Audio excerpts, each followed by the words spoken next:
जय हिंद बच्चों।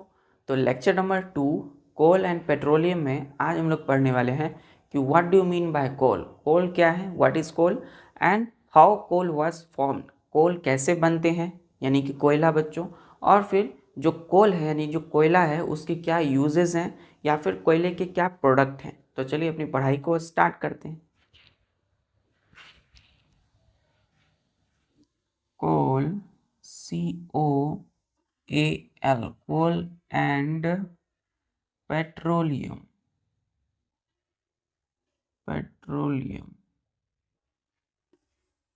Coal means koila, petroleum means natural fuels used for making petrol and diesel।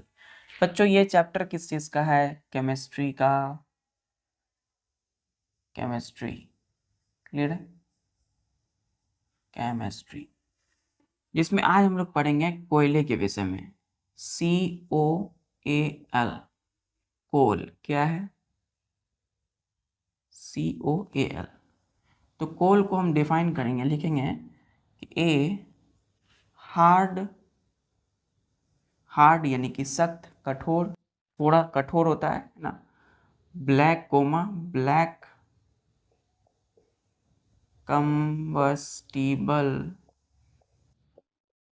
Combustible mineral that which, ऐसे लिखिए, which consists of carbon, CARBON, is called COAL coal. Clear है? अब ध्यान दीजिए, कोल में हमने क्या लिखा है? हमने बोला कि एक हार्ड यानी कि थोड़ा सख्त मजबूत सा, कोमा ब्लैक काले रंग की, कंबस्टिबल मिनरल है। Combustible COMBUSTIBLE। कंबस्टिबल का मतलब क्या होता है? वैसा सब्सटेंस बच्चों जो जल सकता हो, है ना। यानी जो कुछ भी जलता हो उसे क्या बोलते हैं? कंबस्टिबल। जो जलने योग्य हो, जिसे हम आग लगाते ही वो कोई जल जाता है। जैसे बच्चों कोई कागज का टुकड़ा या पेज, उसे आप आग लगाते हो तो वो जल जाती है, इसका मतलब क्या है? कंबस्टिबल है। उसी तरह कोयले में जब हम आग लगाते हैं तो वो आसानी से जल जाते हैं। ठीक है, तो कंबस्टिबल मिनरल है। मिनरल का मतलब एक खनिज है बच्चों। ठीक है, which consists of carbon is called coal. जो किससे किससे बना होता है बच्चों? मेनली कार्बन का होता है। ठीक है, तो कार्बन का बना होता है ये कोयला। तो कोल को हमने बोला कि a hard black combustible mineral which consist of carbon is called coal. Clear है यहां तक? चलिए, अब जो कोयले होते हैं, कोल मीन्स कोयला, तो वो कहाँ पाया जाता है?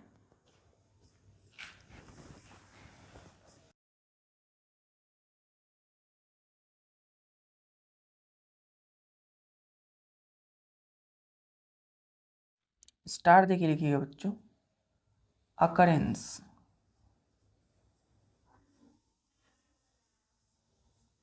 OCCURRENCE। अकरेंस का मतलब क्या होता है कि कोई चीज कहाँ पाए जाते हैं, है ना। अकरेंस मीन्स पता लगाना कहाँ पर। तो लिखिएगा इसमें एरो देकर कि coal is found in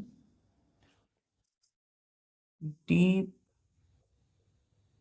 coal mines under the earth surface. ठीक है, तो कोयले जो होते हैं यानी कि कोल, वो कहाँ पाए जाते हैं? Found in deep. Deep means गहरा, coal mines under the earth surface. अब बच्चों हम लोग जानेंगे कि कोल कैसे बनते हैं। उसमें हम देखेंगे कि कोयले जो होते हैं कोल, वो क्या होता है, जमीन के अंदर से मिलता है बच्चों, है ना। तो जमीन अंदर देखा जाता है खुदाई करके कि कहाँ पे इस तरह की चीजें हैं। तो जैसे से जमीन, जैसे कहीं भी खुदाई की गई, जमीन के अंदर खुदा किया, तो उसमें क्या हुआ, अगर कोयला मिल गया, ठीक है, इसका मतलब कि जो जो जिस जगह पे खुदाई करके कोयले को निकाला गया, कोयला मिला, उस जगह को कोल माइंस बना दिया जाता है, मतलब कोयले की खदान, है ना, जहाँ से कोयला निकाला जाता है, ठीक है। तो कोयले का जो कोयला जो है, कोल, वो कहाँ पाया जाता है, deep coal mines, mines means खदान, अंडर द अर्थ सरफेस। जैसे कि ये अर्थ सरफेस है, ये हमारी पृथ्वी है, जमीन है, ठीक है। तो इसके अंदर में बच्चों क्या होता है, जैसे कोयला मिला, है ना, कोयले की, तो इसी को बोलेंगे हम लोग कोल माइंस, मतलब कोयले की ढेर, कोयले की खादान, ठीक है, इसी को बोलेंगे। और यहीं से क्या होता है, कोयला फिर बाहर निकाला जाता है, सप्लाई किया जाता है। तो कहाँ पाया जाएगा, डीप मीन्स गहरा अंदर तक, कोल माइन यानी कि कोयले की खदान में, ठीक है। जो अंडर है अर्थ सरफेस, ये अर्थ के सरफेस है, इसके नीचे। दूसरा, इन इंडिया, यानी कि भारत में सबसे ज्यादा ऐसा कौन सा स्टेट जहां कोयला पाया जाता हो, ठीक है। तो लिखिएगा coal is found in mainly Bihar. पहला तो बिहार एक ऐसा स्टेट है बच्चों जहां पे प्रचुर मात्रा में कोल मिलता है। दूसरा है वेस्ट बंगाल, यानी कि पश्चिम बंगाल बच्चों, क्लियर है, वेस्ट बंगाल। फिर है हमारा उड़ीसा, उड़ीसा, उड़ीसा जो है यहाँ भी होती है कोल सप्लाई, कोल प्रचुर मात्रा में पाए जाते हैं। फिर फोर्थ जो स्टेट है, राज्य इंडिया भारत में, वो है मध्य प्रदेश, मध्य प्रदेश, ठीक है, यानी कि एमपी, मध्य प्रदेश। तो बिहार, वेस्ट बंगाल, उड़ीसा, मध्य प्रदेश, ये ऐसे 4 स्टेट हैं जहां पर कोयला प्रचुर मात्रा में, यानी भारी मात्रा में पाए जाते हैं, ठीक है। यहां तक क्लियर बच्चों। अभी तक हमने समझा कि कोल क्या होते हैं, hard black combustible mineral consist of carbon, carbon का बना हुआ, हार्ड सख्त, ब्लैक काले रंग की, जलने योग्य एक मिनरल खनिज को हमने कोल बोला। कंबस्टिबल मतलब जलने योग्य, जिसे हम जला सकते हैं, ठीक है। फिर बोला कहाँ पाया जाता है, तो found in deep coal mines under the earth surface, जमीन के नीचे। इंडिया में कहाँ पर, तो बिहार, वेस्ट बंगाल, उड़ीसा, मध्य प्रदेश।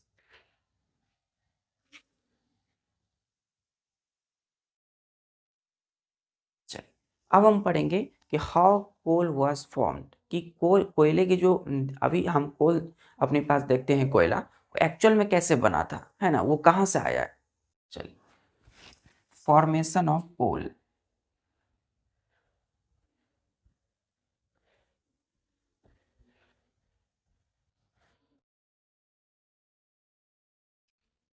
स्टार्ट देखिए, लिखिएगा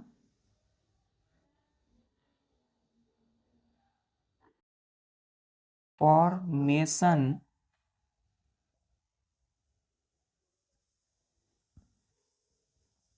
ऑफ COAL, कोल, कोयले की फॉर्मेशन कैसे हुई। तो लिखिएगा, ये तो देखिए कि coal was formed by decomposition of large land plants buried under the earth about 300 million years ago. ठीक है, क्या बोला हमने कि coal was formed. Form means कोल, कोयले की जो निर्माण हुई थी वो कैसे हुई थी? By decomposition. कोयला कैसे बना?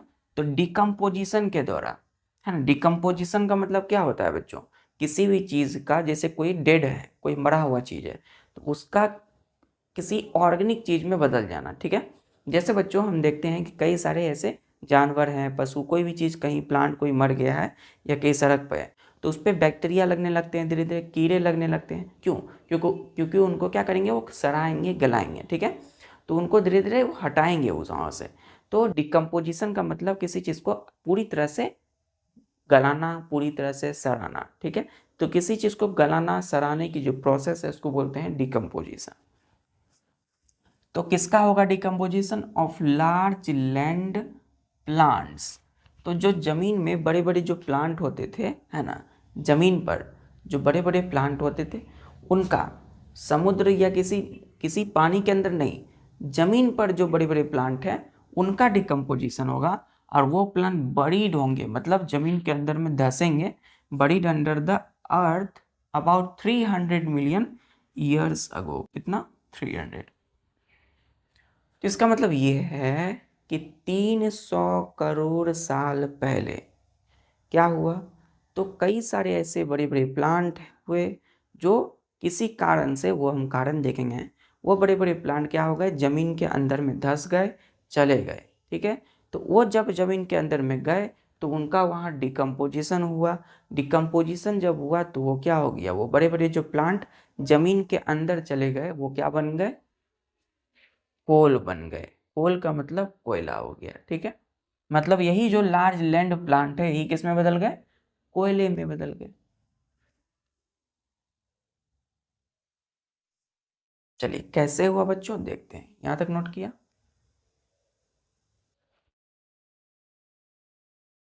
इसमें अब लिखिएगा ए अबाउट, ए नंबर दीजिएगा, ए अबाउट 300 मिलियन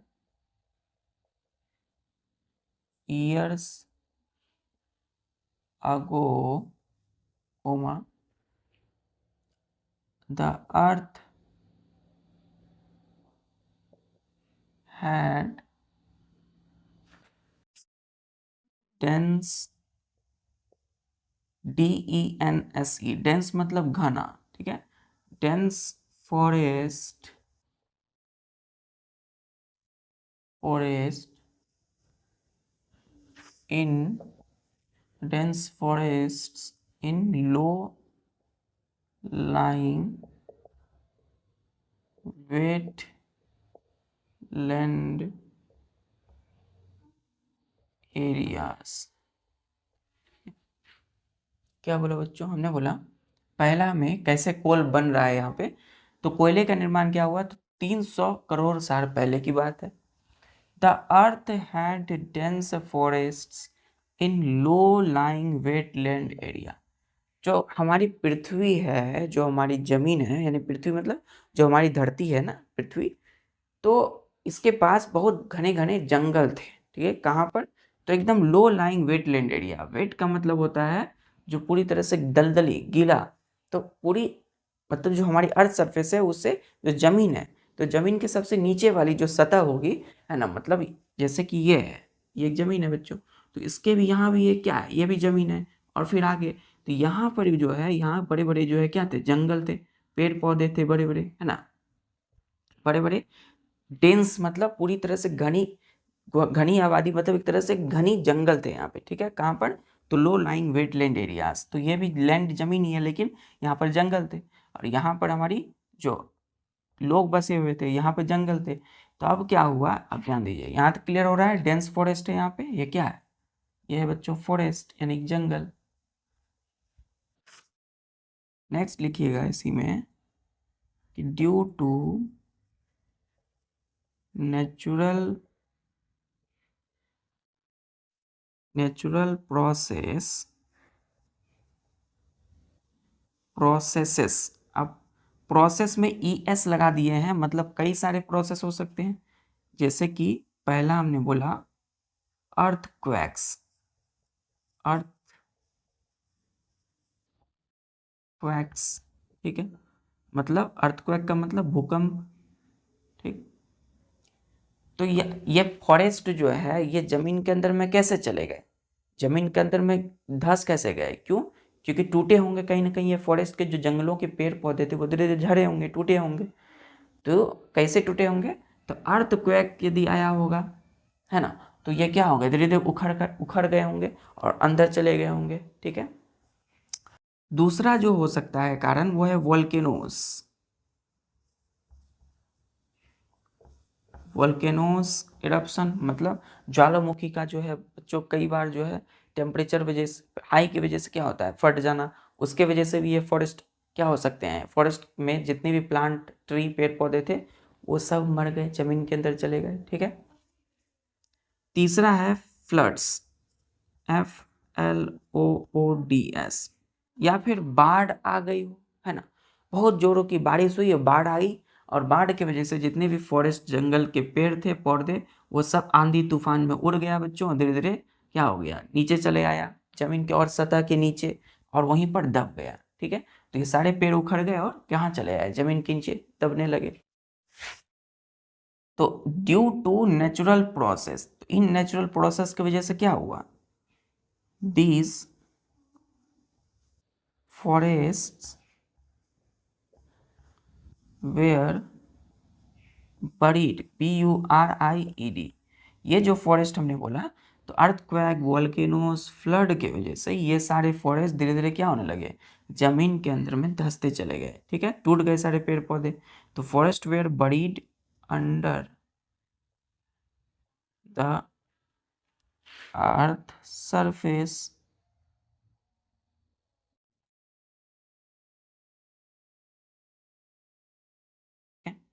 तो सारे पेड़ पौधे कहाँ धीरे धीरे जमीन के अंदर में धंसते चले गए।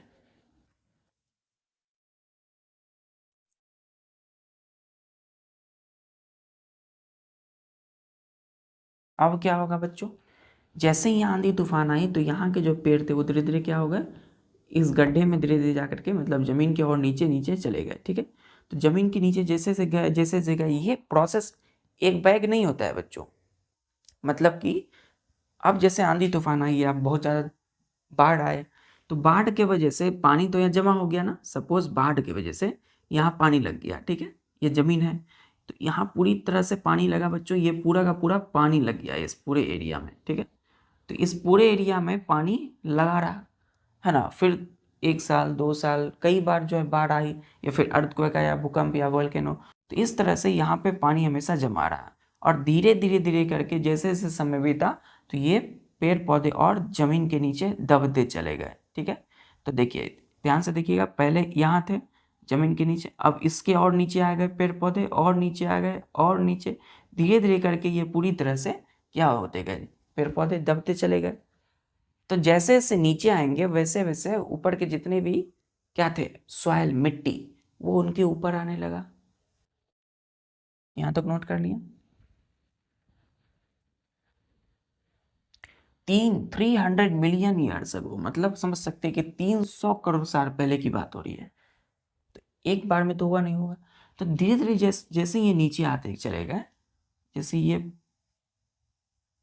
एक ट्री है बच्चों, ठीक है, यहाँ पर क्या हुआ, एक बाढ़ आई, बाढ़ की वजह से पानी लग गई, तो पानी यहाँ बाढ़ की वजह से जो पानी है, बाढ़ का पानी, वो धीरे धीरे इस पेड़ को क्या करेगा, नीचे दबाएगा, है ना, ये पानी और ऊपर तक जाएगी, पेड़ नीचे आते चले जाएंगे, क्योंकि यहाँ की जो मिट्टी है वो धीरे धीरे खिसकते चली जाएगी, ठीक है, और यहाँ पेड़ क्या होगा और नीचे दबते चले आएंगे।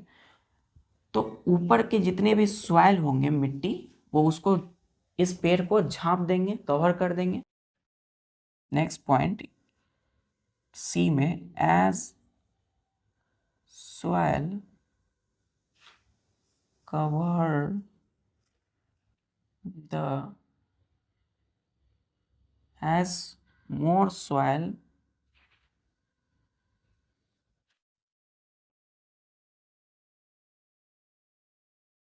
कवर,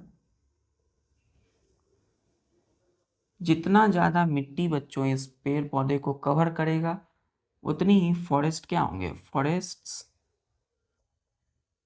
वेयर कंप्रेस्ड,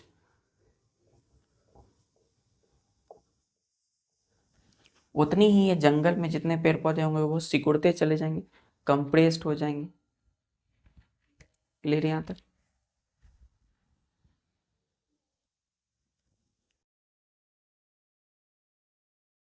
चल,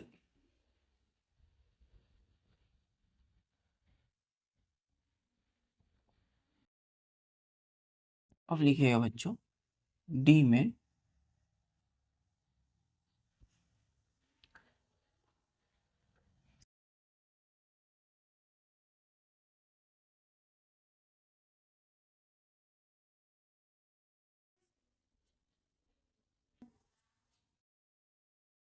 ये कोई प्लांट है, ट्री है, फॉरेस्ट में, जंगलों में बाढ़ बाढ़ आ गई तो सारा पानी लग गया, पानी की वजह से पूरी की पूरी लबालब यानी पानी ही पानी हो गया इधर, ये जमीन, ये मिट्टी धीरे धीरे क्या हो गई, वेट हो गया, वेट लैंड मतलब ये मिट्टी यहाँ की क्या हो, गीली हो गई, गीली हो गई मिट्टी पानी की वजह से।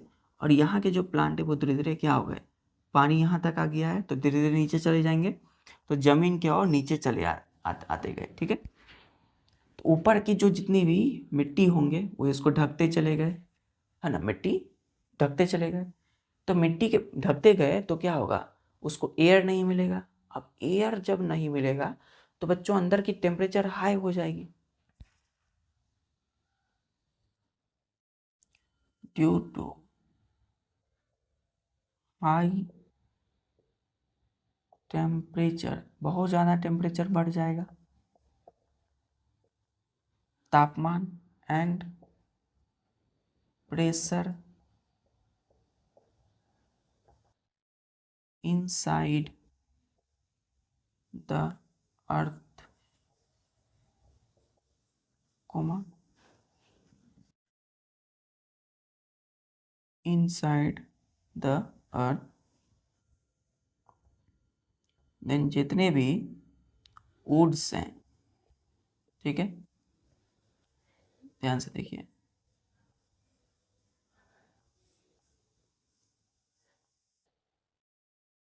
ये क्या है, वुड है यानी कि लकड़ी है, तो woods of buried forests,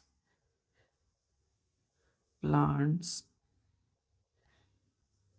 and trees were converted into COAL, coal. तो जैसे जैसे ये नीचे आएंगे लेवल में, ये पेड़ नीचे आएंगे, टेम्परेचर बहुत ज़्यादा हाई है, इस ज़मीन के नीचे के टेम्परेचर बहुत ज़्यादा हाई है ना, प्रेशर भी ज़्यादा है यहाँ की, टेम्परेचर और प्रेशर इनसाइड द अर्थ, ज़मीन के नीचे, then woods of buried forest plant and tree, ये पेड़ है बच्चों, ये प्लांट ट्री पेड़, इनकी जो ये वुड है, ये जो है ये क्या है, लकड़ी, ये क्या होंगे बच्चों, ये कन्वर्ट हो गए थे किस में, कोल में। ठीक है, मतलब ये जो प्रोसेस हो रहा है ना, इस ये बड़े बड़े जो लार्ज लैंड प्लांट, ज़मीन में जो प्लांट है, ये धीरे धीरे कोल में बदल रहे हैं, कोयले में। तो ये प्रोसेस एक दिन में 2 दिन में नहीं हुआ है, बल्कि इसको बच्चों करोड़ों साल लग गए हैं इस प्रोसेस को होने में। मतलब कि बहुत पहले की ही वो प्लांट पेड़ पौधे होंगे जो कोयले में अभी हमें मिलते हैं। ठीक है, तो वो कोयले में बदल गए, इसीलिए हमने इसको क्या बोला था, कोल क्या है, is a kind of exhaustible natural resource. क्यों, क्योंकि इसकी क्वांटिटी लिमिटेड है ना, क्योंकि इनको बनने में बहुत समय लगा, और ये जो यही है प्लांट और ट्री की वुड, लकड़ियाँ जो कोयले में बदल गई है। ठीक है, अब इस कोयले अब आज के डेट में कोयला बनना बच्चों क्या होगा, धीरे धीरे अब वही जो आज पेड़ पौधे जो फॉरेस्ट होंगे जो नहीं बचेंगे, वो धीरे धीरे करके अब उसी स्टेट में आएंगे, तुरंत नहीं मिलेंगे, लेकिन आगे बहुत पुश्तों बाद वो फिर कोयले में बदलेंगे। लेकिन पहले के जो बड़े बड़े लार्ज लैंड प्लांट थे वही कोल में बदल गए थे, ठीक है। वेयर कन्वर्टेड इनटू कोल, कोयले में बदल गए थे, जो आज हम यूज करते हैं एज ए फ्यूल। क्लियर है। तो ये जो है ना, ये एक स्लो प्रोसेस है ना, जिसमें कोई भी प्लांट जो है, बड़े बड़े लैंड प्लांट, वो क्या हो गए हैं, कोयले में बदल गए हैं, ठीक है। तो इसको हम बोलते हैं बच्चों कार्बोनाइजेशन, ठीक है। कोल क्या है, कंसिस्ट ऑफ कार्बन, कार्बन का बना होता है, इसीलिए हम बोलेंगे इसको कार्बोनाइजेशन, ठीक है। कि मतलब कोई भी प्लांट जो है उसका कोयले में बदल जाना, कोयले बनने की प्रोसेस को क्या बोलेंगे, कार्बोनाइजेशन। नोट कर लिया यहाँ तक।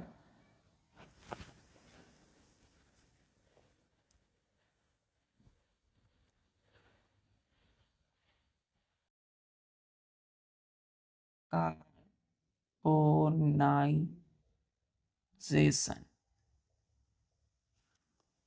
CARBON, कार्बन वर्ड कहाँ से आया है, कोयले से कोयला बना होता है कार्बन। नाइजेशन, TION क्या है, प्रोसेस है इसका मतलब। तो कार्बोनाइजेशन क्या बोलेंगे इसको, कि एक the slow process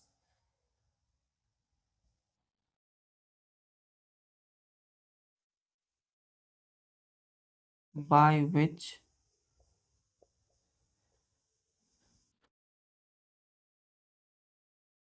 buried large land plants were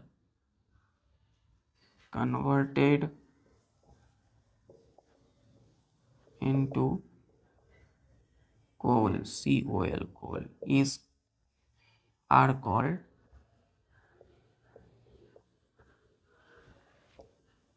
carbonisation, ठीक है।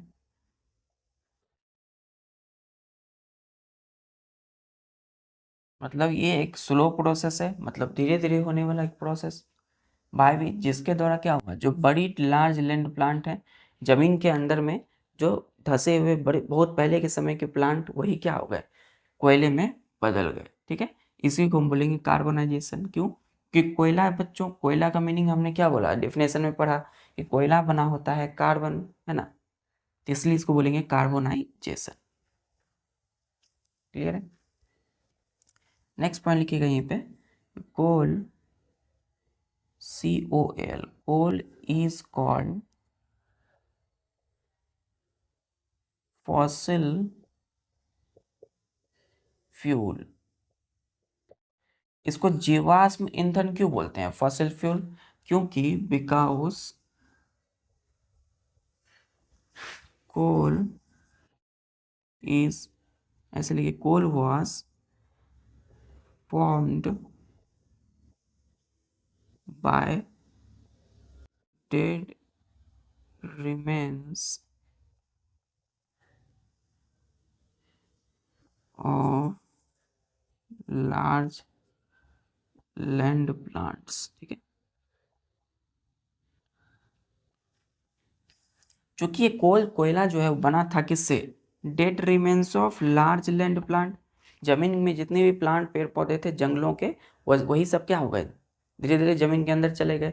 बाढ़ आई, भूकंप, अर्थक्वेक की वजह से, वोल्केनोज इरप्शन की वजह से, ज्वालामुखी फटने की वजह से, सारे प्लांट धीरे धीरे क्या हो गए, जमीन के नीचे आ गए।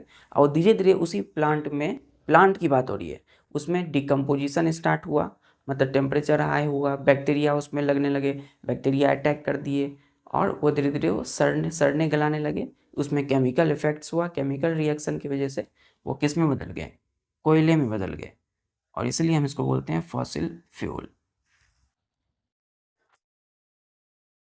मतलब जो मरे हुए डेड प्लांट्स, एनिमल के जो अवशेष हैं, बचे हुए भाग हुए हैं, इसीलिए उसी से बने थे कोयला, इसीलिए बोलेंगे इसको फॉसिल फ्यूल, ठीक है।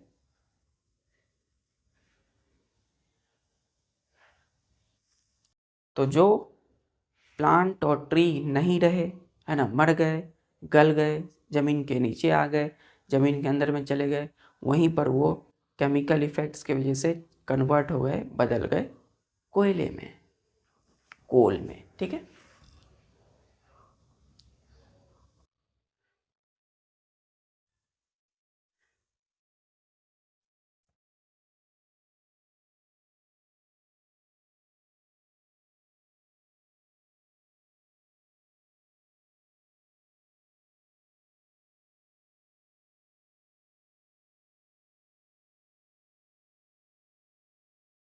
एनोदे के लिखिए बच्चों कि coal, COAL, coal is a source of energy.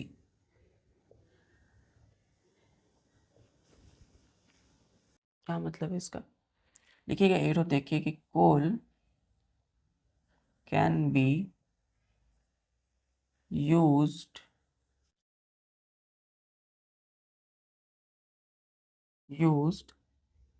as a source of heat energy as such by burning it।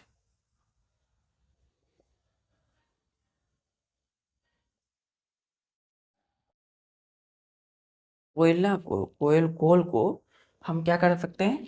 Heat energy के सोर्स की तरह यूज कर सकते हैं, ठीक है। एज सच यूं ही हम उसे बर्न करते हैं, ठीक है। तो कोई भी कोल है, कोयला, उसे हम जलाएंगे तो क्या होगा? उससे हीट एनर्जी निकलेगी। हीट निकलेगा बच्चों, गर्म हो जाएंगे कोयले। तो कोयला जैसे ही गर्म होगा वो क्या देगा हमें? हीट एनर्जी, जिसकी वजह से हम अपनी कुकिंग, खाना पका सकते हैं उससे, ठीक है। दूसरा है इसी में coal, COAL, coal can be converted into other forms of energy, ठीक है। तो कोल को जो बच्चों हम अदर फॉर्म्स ऑफ एनर्जी में, अदर मतलब दूसरे फॉर्म, एनर्जी का दूसरा फॉर्म में भी बदल सकते हैं, like coal, gas, comma, coke, COK, coke, and electricity, CT, electricity. Electricity यानी कि इलेक्ट्रिसिटी क्या है बच्चों? एक इलेक्ट्रिकल एनर्जी है। तो हीट एनर्जी के साथ हम दूसरे एनर्जी के फॉर्म में बदल सकते हैं कोयले को, जैसे इलेक्ट्रिसिटी, कोल, गैस, कोक। यहाँ तक बात क्लियर है? इसे हम समझेंगे आगे, क्या है कोल, गैस, कोक क्या है, और कैसे हम इसका इस्तेमाल करते हैं इलेक्ट्रिसिटी के प्रोडक्शन में। किसका? कोल।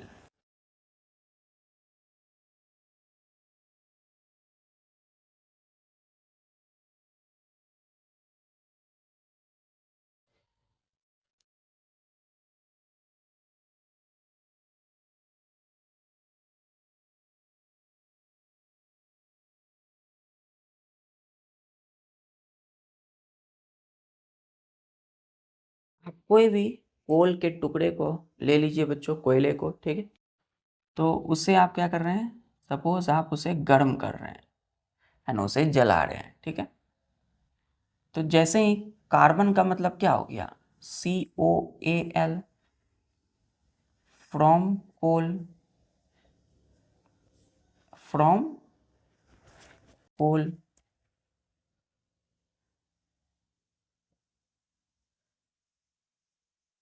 तो कोई भी हमने कोयला लिया, उसे हीट दिया, मतलब गर्म, जलाना चाहा, तो जलने से पहले वो कोयला क्या होगा? धीरे धीरे गर्म होगा, है ना, उससे धुआं निकलने लगेगी।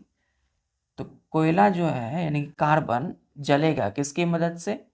ऑक्सीजन। कोई भी चीज जलने के लिए क्या चाहिए? एयर से ऑक्सीजन। कहाँ से? तो फ्रॉम एयर, ठीक है। तो कार्बन यानी कोयला जो है, इसमें कार्बन है, वो ऑक्सीजन के प्रेजेंस में जलेंगे। तो जैसे जैसे गर्म होंगे और एक बैग क्या होने लगते हैं? जलने लगते हैं। तो जब जलेंगे तो वो देंगे कार्बन डाइऑक्साइड, डाइऑक्साइड गैस निकालेंगे और प्लस हीट एनर्जी। ठीक। तो कोई भी सब्सटेंस जब जलता है बच्चों, तो कोयला जैसे कि जल रहा है, तो वो कोई भी सब्सटेंस जलने पर क्या देते हैं हमें, कार्बन डाइऑक्साइड गैस, है ना। जो एयर में निकलते हैं, जो धुआं है उसमें क्या है, कार्बन डाइऑक्साइड गैस। तो कार्बन यानी कोल ऑक्सीजन के प्रेजेंस में जलने लगे, है ना, उससे धुआं निकलने लगी, इसमें कार्बन डाइऑक्साइड है और उसमें हीट है, गर्म है। एरो स्टार देके लिखिए, real source of energy of coal, C O है, ए नहीं है, A L, C O L, is the solar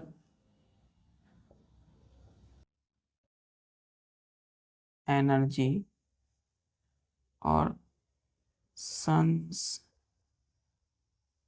energy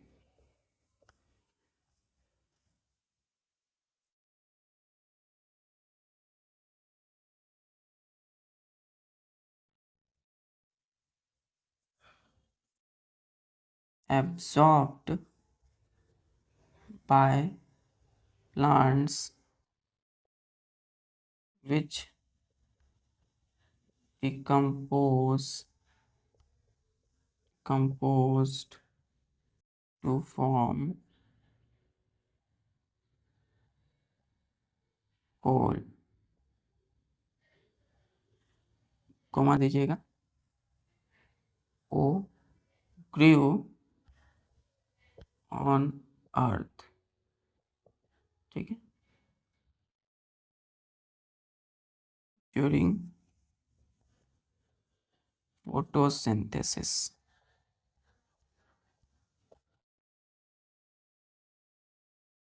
तो एक्चुअल में जब कोल को आप जला रहे होते हैं, उससे जो हीट एनर्जी निकलती है, उससे क्या निकलेगी, हीट, गर्म गर्म। आप जैसे ही टच करोगे कोयले को, जलते हुए कोयले को, एकदम गर्म लगेगा आपको, आप पूरी तरह से हीट उससे निकलेगी। तो जो कोयले की जो रियल सोर्स ऑफ एनर्जी है बच्चों, वो हीट एनर्जी नहीं है, वो क्या है, वो है सोलर एनर्जी।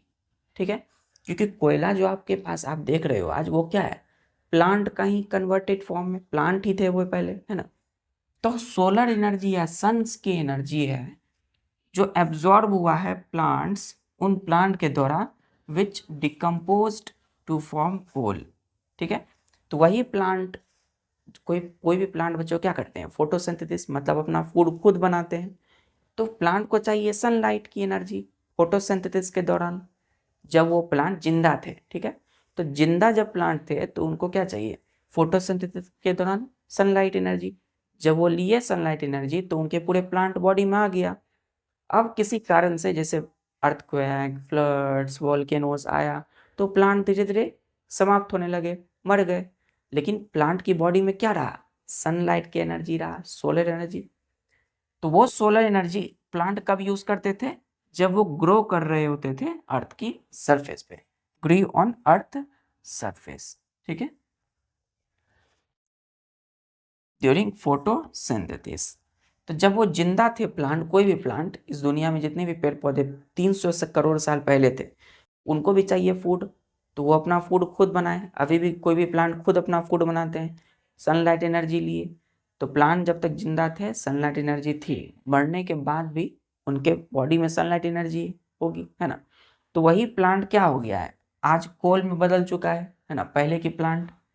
तो कोल से जो हीट एनर्जी हमें अभी दिख रही है, वो क्या है एक्चुअल में, सोलर एनर्जी। मतलब उस प्लांट के द्वारा जब फोटोसिंथेसिस हुआ, तो उसने तभी क्या किया, सनलाइट की एनर्जी को ट्रैप्ड किया, खींच लिया, क्लियर है, एब्जॉर्ब किया, अच्छे से ग्रो करने के लिए। जब हमें फूड मिलेगा तभी तो हम अच्छे से सारा काम कर पाएंगे, जस्ट लाइक प्लांट, उसी तरह।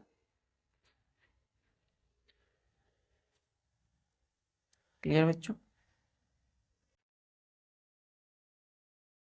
इसे हमेशा याद रखना है। इस इक्वेशन, फिर वर्ड इक्वेशन। अब हम पढ़ेंगे यूजेस ऑफ कोल, कोल की क्या उपयोगिता है। उससे पहले एक छोटी सी और बात, चलिए नोट कर लिए।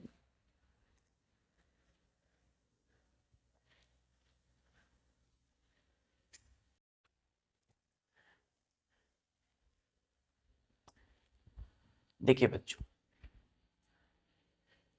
क्या लिखिएगा, destructive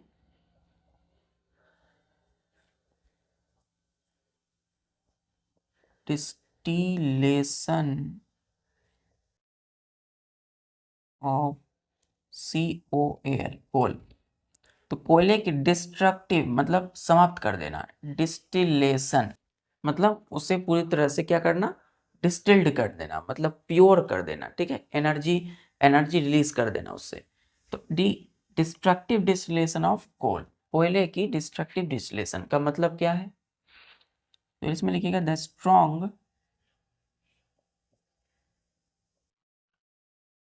heating of coal in the absence of air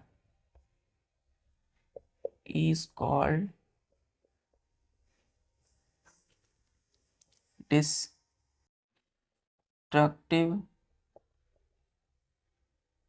distillation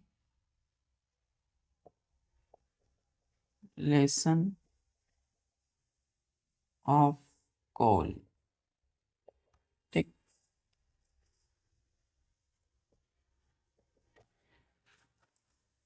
हमने बोला strong heating of coal in the absence of air, तो एयर के अब्सेंस में जब हम कोयले को हीट करते हैं गर्म, तो उसे हम बोलते हैं destructive distillation of coal.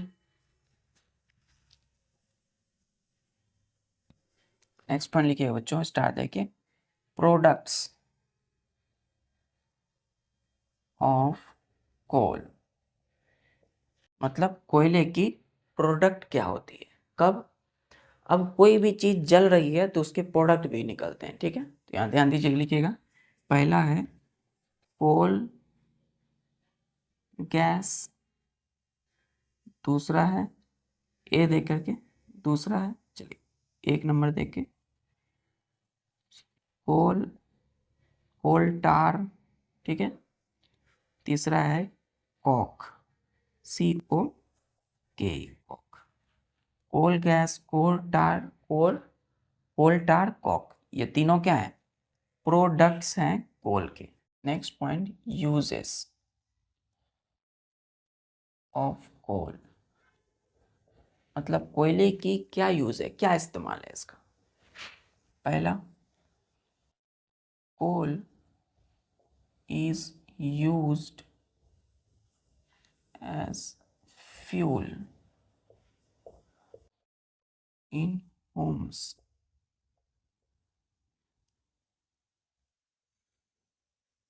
And in industry. हमने बोला जो कोल है उसका इस्तेमाल करते हैं फ्यूल के तौर पे, ईंधन के तौर पे, कहाँ, तो हम अपने घरों में, होम्स में, एंड इंडस्ट्री में, ठीक है। दूसरा, कोल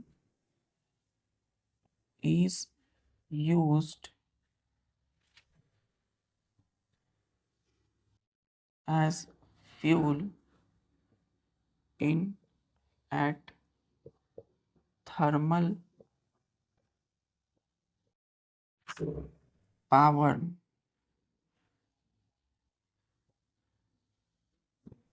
plant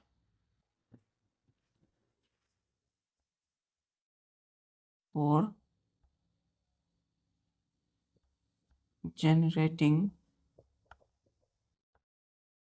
electricity।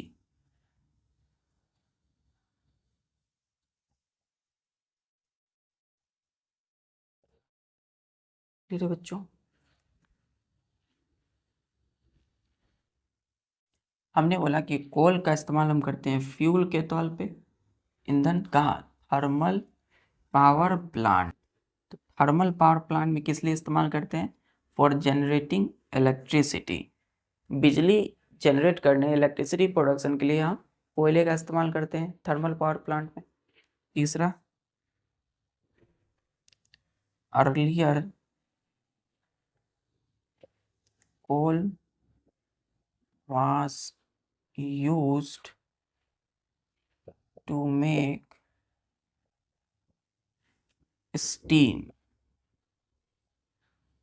to run steam engines of train। पहले जो है बच्चों, ट्रेन, पहले के समय जो ट्रेन चलती थी, आज क्या है बच्चों, बिजली से चलने वाली इलेक्ट्रिक ट्रेन है, आ गई है। लेकिन वैसी ट्रेन जो कोयले से चलती थी पहले, अभी भी तो कोयले से कुछ ऐसे ट्रेन थे पहले जो कोयले से ही चलते थे, है ना। तो कोयले का इस्तेमाल क्यों किया जाता था, कोल, तो coal was use to make steam, भाप बनाने के लिए, है ना। तो स्टीम से ही चलती थी ट्रेन की इंजन, तो स्टीम इंजन को चलाने के लिए, स्टीम बनाने के लिए कोल का पहले इस्तेमाल होता था, अर्लियर, पहले के समय, ठीक है। आज तो देखिए लगभग इलेक्ट्रिक ट्रेन है बच्चों, है ना।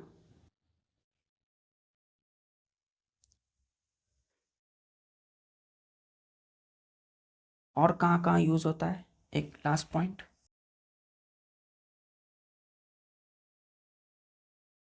चौथा पॉइंट है कि coal is used to make coal, COL, coal gas and coke. कोयले का इस्तेमाल किया जाता है कोल गैस बनाने एंड कोक को बनाने के लिए, ठीक है। तो आज के लिए बस इतना ही। नेक्स्ट लेक्चर में पढ़ेंगे कि कोल गैस क्या होते हैं, कोक क्या होते हैं, मतलब हम कोल की प्रोडक्ट्स की बात करेंगे। प्रोडक्ट ऑफ कोल 3 है, कोल गैस, कोल टार और कोक। मिलते हैं नेक्स्ट लेक्चर में। तब तक के लिए जितने भी आज आपने कोल पढ़ा है उसको अच्छे से नोट्स बनाइए, याद कीजिए, रिवाइज करना अच्छे से बच्चों, है ना। Practice makes a man perfect. अपनी पढ़ाई को जारी रखिए। जय हिंद।